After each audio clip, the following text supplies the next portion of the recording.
वीर को लगा था कि कविता उसके दिल की बात आरोही तक पहुंचाएगी। उसे ये नहीं पता था कि वो कविता नहीं, घोड़ों की बीमारियों के लक्षण रटकर आया है। कहानी की शुरुआत होती है राजस्थान की एक पुरानी हवेली से। हवेली की सबसे बड़ी खबरची मंजुला बाईसा हमेशा की तरह अपनी मंडली के साथ बड़ी सी बरगद के नीचे बैठी थी। पान चबाते हुए उन्होंने एक ऐसी खबर सुनाई जिसने सबकी उत्सुकता जगा दी। अरे सुनती हो सब, शहर से एक नई लड़की आई है, कोई जड़ी बूटी बाई है, कहते हैं बड़ी पढ़ी लिखी है, हाथ में जादू है उसके। एक औरत ने पूछा, जवान है या अधेड़? मंजुला ने आंखें घुमाकर कहा, जवान ही है, पर तेवर तो देखो, आते ही अपना बगीचा बसाने लगी है, किसी से सीधी बात तक नहीं करती, बड़ी घमंडी लगती है। हवा में कानाफूसी फैल गई। हवेली की दीवारों के भी कान होते हैं और मंजुला बाईसा उन कानों की रानी थी। उनकी हर बात खबर बन जाती थी और हर खबर में थोड़ा ड्रामा मिला होता था। हवेली के दूसरे कोने में इन सब बातों से बेखबर वीर अपने अस्तबल में खुश था। उसकी दुनिया घोड़ों से शुरू और घोड़ों पर ही खत्म होती थी। वो अपनी सबसे प्यारी घोड़ी चांदनी के बालों में ब्रश करते हुए उससे बातें कर रहा था। चांदनी, तू ही बता, क्या इंसान घोड़ों जितने वफादार हो सकते हैं? मुझे तो नहीं लगता। उसकी आंखें ईमानदारी और सादगी से भरी थी। तभी अस्तबल के पास वाले बगीचे में उसकी नजर एक लड़की पर पड़ी। वो आरोही थी। वो झुकी हुई एक पौधे को बड़े ध्यान से देख रही थी। उसकी उंगलियां पत्तियों को ऐसे छू रही थी जैसे कोई राज जान रही हो। उसके चेहरे पर एक अजीब सा सुकून था जो वीर ने पहले कभी नहीं देखा था। वो हवेली के शोर शराबे से बिल्कुल अलग थी, शांत और अपनी दुनिया में मगन। वीर वही जम गया। चांदनी ने धीरे से अपना सिर उसके कंधे पर रखा, जैसे पूछ रही हो, क्या हुआ? पर वीर के पास कोई जवाब नहीं था। उसका दिल पहली बार अस्तबल से बाहर किसी के लिए धड़का था। वीर की दुनिया अब बदल चुकी थी। उसका मन घोड़ों की देखभाल में कम और आरोही के ख्यालों में ज्यादा लगने लगा था। वो छिप छिप कर उसे देखता, कभी उसे जड़ी बूटियां सुखाते हुए, कभी कोई किताब पढ़ते हुए। एक दिन उसने हिम्मत जुटाई कि वो जाकर बात करेगा, पर जैसे ही वो आगे बढ़ा, उसने मंजुला बाईसा को अपनी सहेलियों से कहते सुना, अरे वो लड़की तो बहुत पढ़ी लिखी है, उसे तो बस ऊंची बातें, शायरी और कविताएं पसंद हैं। मामूली लोगों से तो वो बात भी नहीं करती। ये सुनकर वीर के पैर वहीं रुक गए।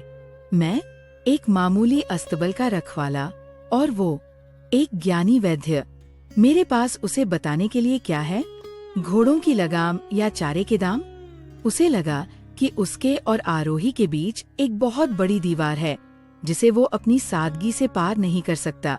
उसके दिल में एक अजीब सी बेचैनी होने लगी। उसे लगा कि आरोही को पाने के लिए उसे कुछ ऐसा बनना होगा जो वो नहीं है।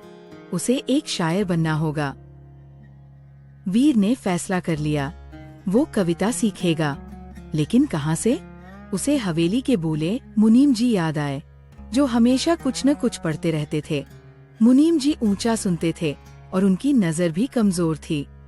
वीर उनके पास पहुंचा और घबराते हुए बोला, मुनीम जी, मुझे सबसे अच्छी कविता चाहिए। मुनीम जी ने कान पर हाथ रखकर कहा, क्या दबता हुआ चाहिए? क्या दबता है बेटा?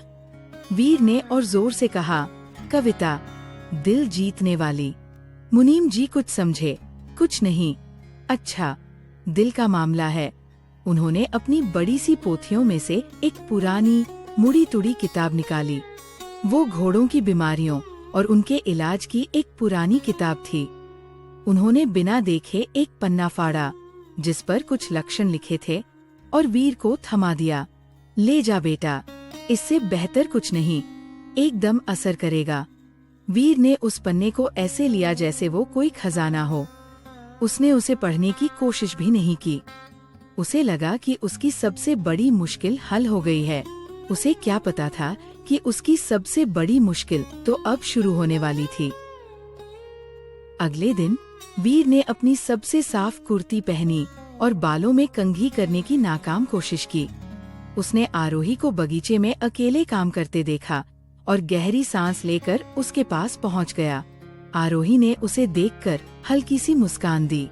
वीर का दिल जोरों से धड़कने लगा। उसने जेब से वो मुड़ा-तुड़ा पन्ना निकाला और बिना उसकी तरफ देखे पूरी हिम्मत से अपनी पहली कविता पढ़ी।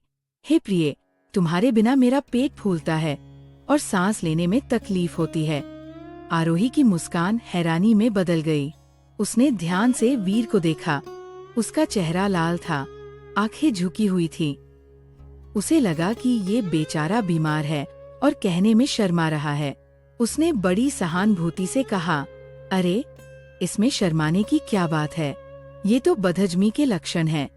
वो तुरंत अपनी कुटिया में गई और एक चुटकी अजवाइन लाकर वीर के हाथ पर रख दी। इसे खा लो, आराम मिलेगा। वीर हक्का-बक्का खड़ा अजवाइन को देख रहा था। उसे समझ नहीं आया कि कविता का जवाब अजवाइन से कैसे मिल सकता है। ये पूरा नजारा ऊपर झरोखे से मंजुला बाईसा देख रही थी। उनकी जासूस आंखें कुछ भी नहीं छोड़ती थीं। उन्होंने जो देखा उसे अपने दिमाग में 10 गुना बढ़ा लिया। वो हांफते हुए बरगद के नीचे अपनी मंडली के पास पहुंची।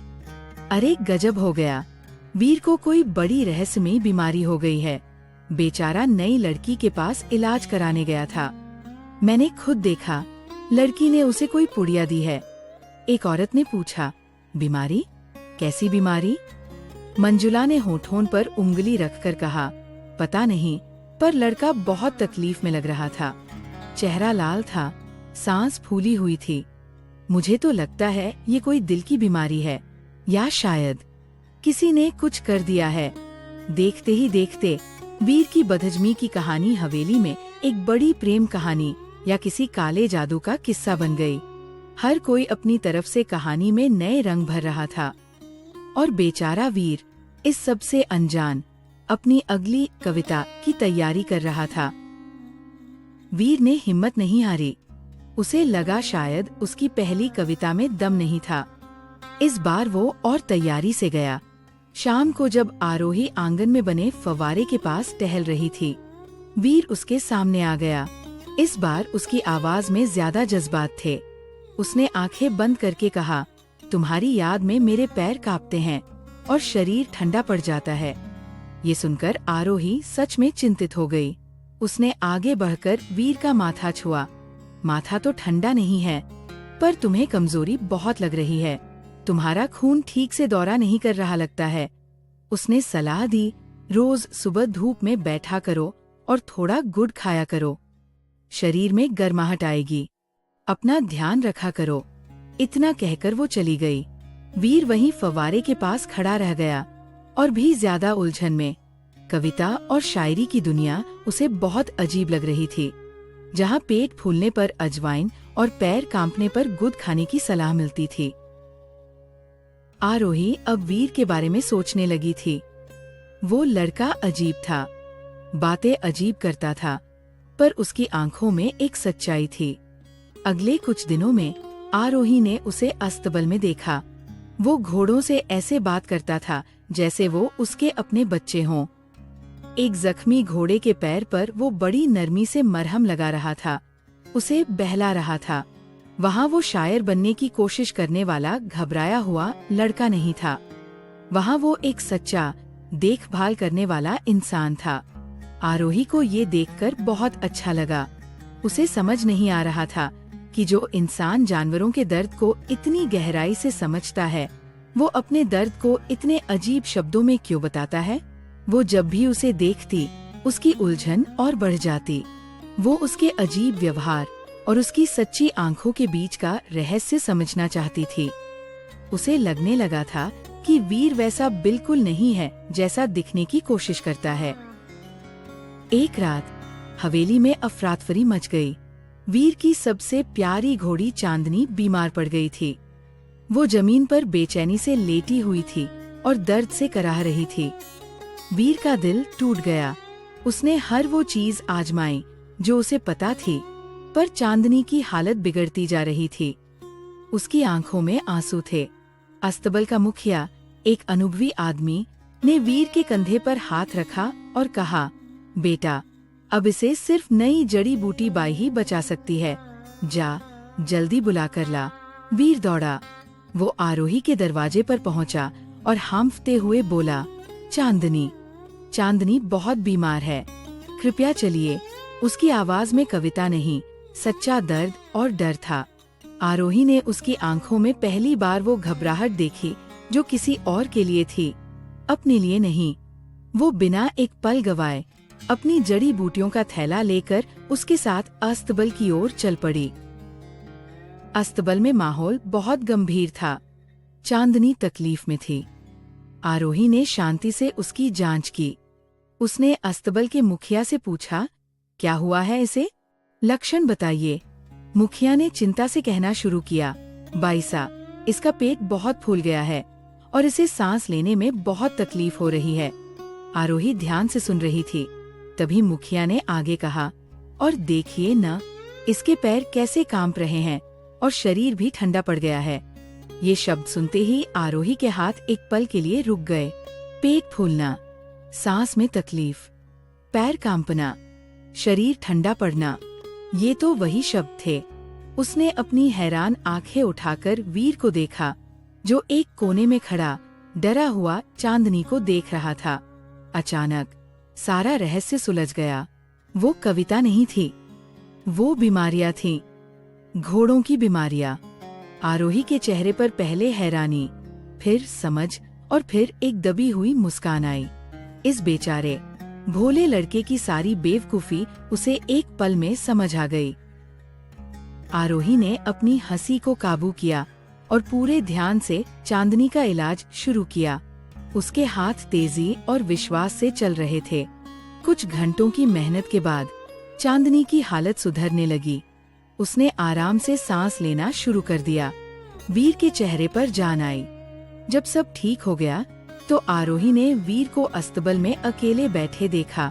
वो बहुत शर्मिंदा और उदास लग रहा था। वो उसके पास गया और सिर झुकाकर बोला, मैं माफी। आरोही ने उसे बीच में ही रोक दिया। उसने मुस्कुराकर बड़ी नरमी से अपनी कविता सुनाई। जब दिल की बात सच्ची हो तो शब्दों का क्या काम, और अगर घोड़े का पेट फूले तो सौंफ और अदरक है रामबाण। वीर ने चौंक कर उसकी तरफ देखा। आरोही की आंखों में शिकायत नहीं, एक शरारत भरी समझ थी। वीर की सारी शर्मिंदगी एक पल में हवा हो गई। पहले वो हैरान हुआ, फिर उसके चेहरे पर एक मुस्कान आई और फिर वो दिल खोलकर हंस पड़ा। आज पहली बार उसे किसी के सामने कुछ बनने की जरूरत महसूस नहीं हुई। कुछ दिन बाद हवेली का नजारा कुछ बदला हुआ था। वीर और आरोही आंगन से होकर साथ गुजर रहे थे। वीर अब कोई कविता नहीं सुना रहा था। वो बड़े जोश के साथ उसे एक नटखट घोड़े के बच्चे का किस्सा सुना रहा था। उसके हाथ हवा में इशारे कर रहे थे और चेहरे पर की खुशी थी। आरोही उसकी बातें सुन रही थी और उसका चेहरा एक मीठी मुस्कान से खिला हुआ था। उसकी हंसी की खनक पूरे आंगन में गूंज रही थी। ऊपर अपनी बालकनी में खड़ी मंजुला बाईसा अपनी जासूस आंखों से ये सब देख रही थी। उनका मुंह पान चबाते चबाते रुक गया। वो अपना सिर हिला रही थी। उन्हें कुछ समझ नहीं आ रहा था। ये लड़का जो कुछ दिन पहले एक रहस्यमयी बीमारी से तड़प रहा था, अब ऐसे कैसे ठीक हो गया? उनकी दुनिया में इस कहानी का कोई मतलब नहीं निकल रहा था। पर वीर और आरोही के लिए उनकी अपनी कहानी की तो बस शुरुआत हुई थी। तो दोस्तों, ये थी आज की कहानी। अगर आपको ऐसी कहानियाँ पसंद आती है तो कृपया वीडियो को लाइक करें और हमारे चैनल को सब्सक्राइब करें।